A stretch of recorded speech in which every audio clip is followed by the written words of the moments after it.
Évangile selon Marc, chapitre 8. Un autre jour, une grande foule se rassemble de nouveau. Les gens n'ont rien à manger. Alors Jésus appelle ses disciples et il leur dit, « J'ai pitié de cette foule. Depuis 3 jours déjà, ils sont avec moi et ils n'ont rien à manger. Si je leur dis de rentrer chez eux, sans manger, ils n'auront pas la force de continuer leur chemin. » En effet, quelques-uns sont venus de loin. Ses disciples lui répondent, « Comment peut-on donner à manger à tous ces gens, ici, dans cet endroit désert ?» Jésus leur demande, « Vous avez combien de pains ?» Ils lui disent, « 7. » Jésus commande à la foule de s'asseoir par terre. Il prend les 7 pains et il remercie Dieu. Il partage les pains et les donne aux disciples pour qu'ils les distribuent à la foule. Ils ont encore quelques petits poissons. Jésus dit une prière de bénédiction pour les poissons et il demande à ses disciples de les distribuer aussi. Les gens mangent autant qu'ils veulent. Les disciples emportent 7 paniers pleins de morceaux qui restent. Et pourtant, il y avait environ 4000 personnes. Ensuite, Jésus les renvoie.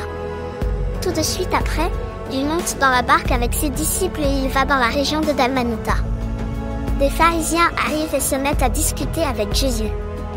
Ils veulent lui tendre un piège et lui disent, « Fais un miracle devant nous.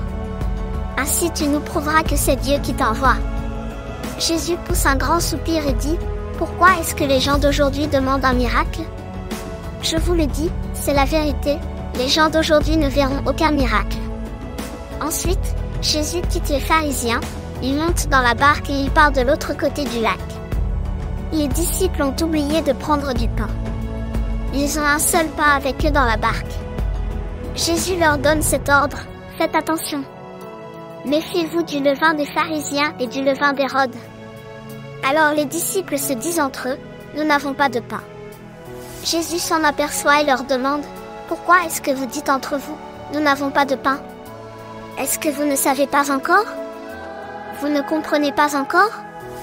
Vous avez donc l'intelligence fermée?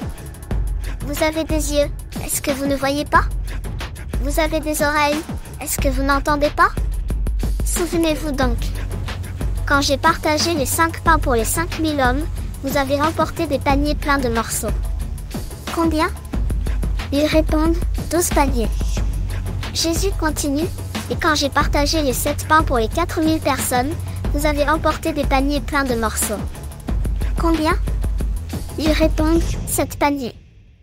Alors Jésus leur dit, et vous ne comprenez pas encore?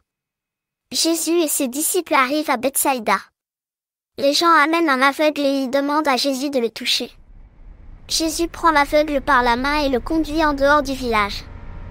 Il met de la salive sur les yeux de l'homme, il pose les mains sur lui et lui demande, « Est-ce que tu vois quelque chose ?» L'aveugle ouvre les yeux et il dit, « Je vois les gens, je les vois comme des arbres, mais ils marchent. » Jésus pose encore une fois les mains sur les yeux de l'aveugle, et celui-ci voit clairement. Il est guéri et il distingue tout, même de loin. Jésus lui dit, « Retourne chez toi et ne rentre pas dans le village. » Jésus part avec ses disciples vers les villages voisins de Césarée de Philippe. Sur le chemin, il demande à ses disciples, « Pour les gens, qui suis-je » Les disciples lui répondent, « Les uns disent que tu es Jean-Baptiste. D'autres disent que tu es Élie. D'autres encore disent que tu es l'un des prophètes. » Jésus leur demande, « Mais vous, qu'est-ce que vous dites?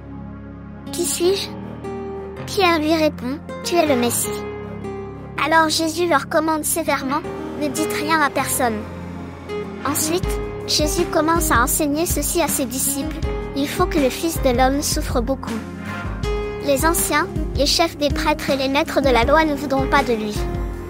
Ils le feront mourir. Et, 3 jours après, il se relèvera de la mort. Il leur dit cela très clairement. Alors Pierre prend Jésus à part et il se met à lui faire des reproches. Jésus se retourne, il regarde ses disciples et il fait des reproches à Pierre. Il lui dit, « Va-t'en. Passe derrière moi, Satan. Tu ne penses pas comme Dieu, mais comme les hommes. » Ensuite, Jésus appelle la foule avec ses disciples et il leur dit, « Si quelqu'un veut venir avec moi, il ne doit plus penser à lui-même. Il doit porter sa croix et me suivre. En effet, celui qui veut sauver sa vie la perdra. Mais celui qui perdra sa vie à cause de moi et de la bonne nouvelle, il la sauvera. Si une personne gagne toutes les richesses du monde, mais si elle perd sa vie, à quoi cela lui sert-il? Qu'est-ce qu'on peut payer en échange de la vie? Les gens d'aujourd'hui sont pécheurs et infidèles à Dieu. Si quelqu'un a honte de moi et de mes paroles au milieu de ces gens-là, alors moi, le Fils de l'homme, j'aurai honte de lui quand je viendrai avec les anges saints, dans la gloire de mon Père.